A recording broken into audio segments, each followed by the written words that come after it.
गुणा गुणेषु वर्तन्ते मत्वा न सज्जते। तो गुण विभाग और कर्म विभाग क्या है? तो 3 गुण होते हैं। पहले श्लोक सुन लो इस तत्ववेत्ता महाबाहो गुण कर्म विभाग। गुण और कर्मों का पहले विभाग करो। कर्म क्या है, गुण क्या है, इनका जो है पहले क्या करो, बंटवारा करो, अलग अलग करो, विभाग करो, न्यारे न्यारे करो। फिर क्या देखो कि गुणा गुणेषु वर्तन्ते, गुण गुण में ही वर्तते इतमत्वा न सज्जते। गुणों को गुणों में वर्तते हुए देख करके तुमको किसी प्रकार का जो है अपने में भ्रम नहीं होगा, अपने को ठीक से जान जाओगे, लेकिन देख नहीं पाते। तो पहले तो गुणों को लो, गुण कितने हैं? 3, सतोगुण, रजोगुण, तमोगुण। ये तो गुण हो गए। अब इन्हें गुणों के कार्य क्या है उनको समझो। इन गुणों के कार्य क्या है? तमोगुण का क्या कार्य? अज्ञान। तमोगुण का कार्य है ये स्थूल दृष्टि, स्थूल दृष्टि तुम्हारी तमोगुण के कार्य की वजह से स्थूल जगत तुमको सत्य लग रहा है, स्थूल जगत तुमको दुख दे रहा है, स्थूल जगत तुमको सुख दे रहा है। ये किसकी वजह से? तमोगुण की वजह से। ऐसा तमोगुण बुद्धि, तुम्हारी बुद्धि तमोगुण की प्रधानता लिए घूम रही है, इसलिए तुम कहते हो मुझे समय नहीं मिलता सत्संग के लिए। आज क्यों नहीं आए? आज अमुक काम लग गया। तो उस समय तुम सोच पाते हो कि तुम्हारी बुद्धि इस समय तमोगुणी है, काम फाम कुछ नहीं है? सोच पाते हो? बोलो। नहीं सोच पाते। क्यों? क्योंकि साधना करते ही नहीं। अगर साधना करो तो कोई काम महत्वपूर्ण नहीं है सत्संग के सिवा। तुम्हारे जीवन का सबसे महत्वपूर्ण काम क्या है? और ये तब होता है महत्वपूर्ण जब सतोगुण की बुद्धि में प्रधानता हो जाती है। रजोगुण की प्रधानता से क्या होता है? क्रिया, कुछ न कुछ करने की इच्छा बनी रहती है। बिना करे हमको जो है शांति नहीं मिलती, चैन नहीं मिलता, कुछ न कुछ करते रहें। रजोगुण, रजोगुण का कार्य ही क्या है? क्रिया करना। ये जो है क्रियान्वित, और इतना महत्व दे दिया है हाँ कि कुछ करोगे नहीं तो भूखों मर जाओगे।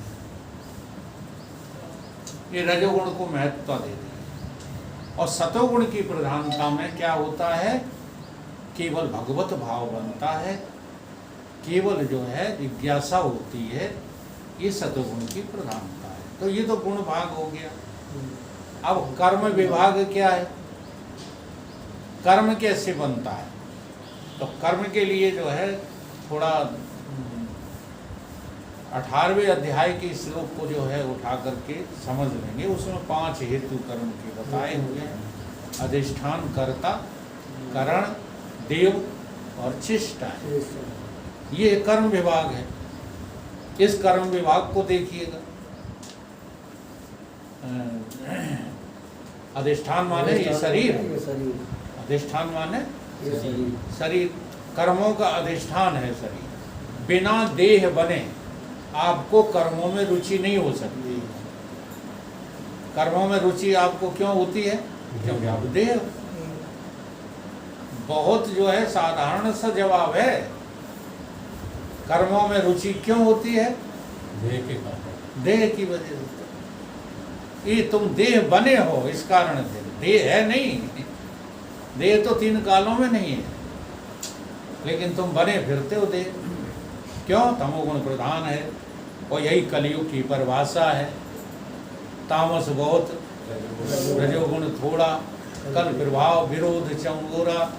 आज देख लो, कोई घर शेष हो बिना विरोध के, कोई संबंध शेष हो बिना विरोध के, कोई काल शेष हो बिना विरोध के।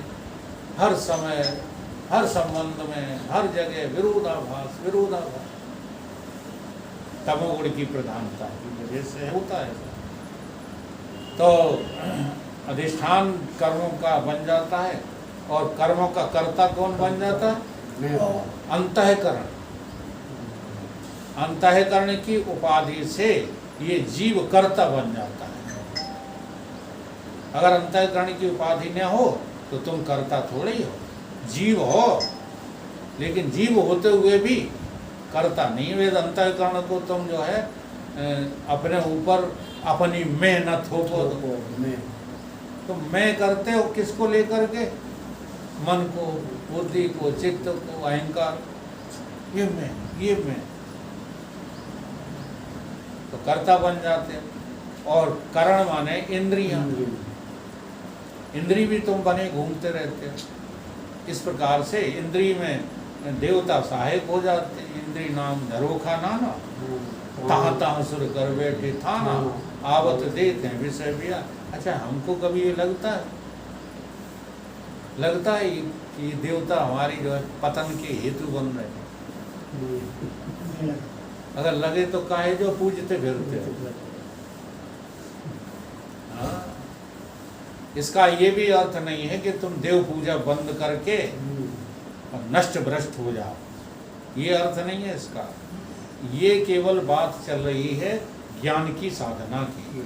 जो लोग ज्ञान की साधना करना चाहते हैं उन्हें देवताओं की, मंदिरों की, मस्जिदों की पूजा करना छोड़ देनी चाहिए। कुछ नहीं रखा उनके लिए बता रहा हूँ, कुछ नहीं रखा। आगे बढ़ना तो वो अंतःकरण ये दूषित है, मल से भरे हो ठसाठस, तो मंदिर जाओ, दान करो, पूजा पाठ करो, भगवान के नाम का जाप करो। ये सब करना अनिवार्य है, इन्हें एकदम नहीं छोड़ दो। देवता और इनकी सबकी आपस में चेष्टाएं, इनकी आपस में चेष्टाएं। अब रह गया गुणा गुणेश वर्तन्ते। जब चेष्टाएं शुरू हो गई तो देखो गुण गुण में कैसे वर्त रहे हैं। आंख इंद्रिय जो है किस गुण की बनी हुई है? गुण की। मैं गुण पूछ रहा हूं, तत्व तो नहीं पूछ रहा।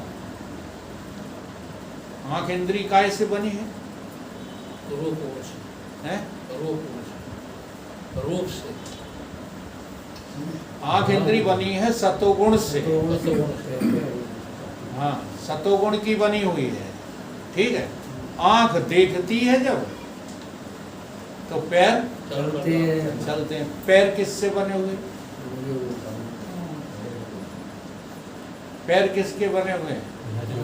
यानी जो है तुम्हारी पाद इंद्रिय किसकी बनी हुई है? रजोगुण क्रिया है। हाँ, तो जब सतोगुण जो है अपना काम करता है तब रजोगुण उसमें बर्ताव कर लेता है। आगे समय गुणा गुणेश वर्तन्ते। हर एक इंद्रिय पर घटा लेना। 5 कर्म इंद्रियां हैं, 5 ज्ञान इंद्रियां हैं। जब सतोगुण जो है आगे बढ़ता है तब रजोगुण पीछे लग जाता है, ठीक है। और जब रजोगुण पीछे लग जाता है तो तमोगुण हावी हो जाता है और पूर्ण रूप से तुम देह बन जाते हो। और देह बन करके छाती ठोकते हो, हम ठाकुर, हम ब्राह्मण, हम बड़े, तुम छोटे, है ना। तमोगुण के हम साथ पति रजोगुण लग जाएगा। वो तो लगे ही हैं। नहीं, वही तो, तभी तो। हाँ, एक गीता में श्लोक भी आया, ध्याय तो विषयान पुंसा संगते संजायते संगात संजायते कामा कामा क्रोधा वशायते। पूरा श्लोक पढ़ो, एक दूसरे के पीछे लगे। तुम सजग नहीं रहते, तुम सतोगुण की प्रधानता को मान्यता ही नहीं दे रहे, इसलिए गुणा गुणेषु वर्तन्ते। गुण गुण में जो है वर्तते रहते हैं। अब तुम बताओ इसमें तुम कौन हो? तुम गुण हो क्या? तुम रजोगुण हो, तमोगुण हो, सतोगुण हो, तुम देवता हो, तुम अंतःकरण हो, तुम इंद्रिय हो, तुम कौन हो इसमें? कोई नहीं हो, लेकिन सब कुछ बने फिरते रहते हो। काहे से? भूल से।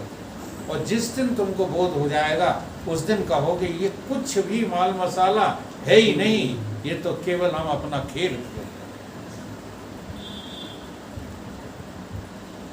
संभल कर बैठना जलवा, मोहब्बत देखने वालों, तमाशा खुद न बन जाना, तमाशा देखने वाला। तुम तमाशबीन हो, तमाशा नहीं हो, लेकिन तुम तमाशा बने घूम रहे हो। इसलिए चाहे जितना मूड पटकना, चाहे जितने कर्म करना, चाहे जितने व्यवहार करना, अच्छे करना, बुरे करना, तुम्हें मरना पड़ेगा। एक बार तुमको पता लग जाए कि हम तो अजर अमर जीव आत्मा है, तो फिर तुम्हें मारने वाले यमराज भी नहीं, भगवान भी नहीं मार सकते। क्योंकि भगवान उन्हीं को मारते हैं जिनका मरने का लक्षण है। जो मरने को तैयार बैठे हैं उन्हीं को भगवान मार डालते। और जो जान गए हैं कि हम तो अपने इष्ट देव के ही को हैं, अंगी हैं, हाँ, हम उनसे कभी विलग नहीं। हम किसके अंगी हैं? संगी नहीं, अंगी, अंग अंगी भाव। हाँ, हम किसके अंग हैं? बोलो। चेतन के। हम जड़ के अंगी और संगी है ही नहीं। ये बहुत अनुभव की बातें हैं और बड़े जो है गुरु के प्रति बड़ी आस्था होती है जब, तब ये हमको जो है सामने प्रत्यक्ष दिखाई दे। कहते रहते ना कि आत्मा प्रत्यक्ष नहीं दिखती, हम कहते हैं प्रत्यक्ष आत्मा के सिवा और कुछ दिखता ही नहीं। जो दिख रही है वो आत्मा ही तो है।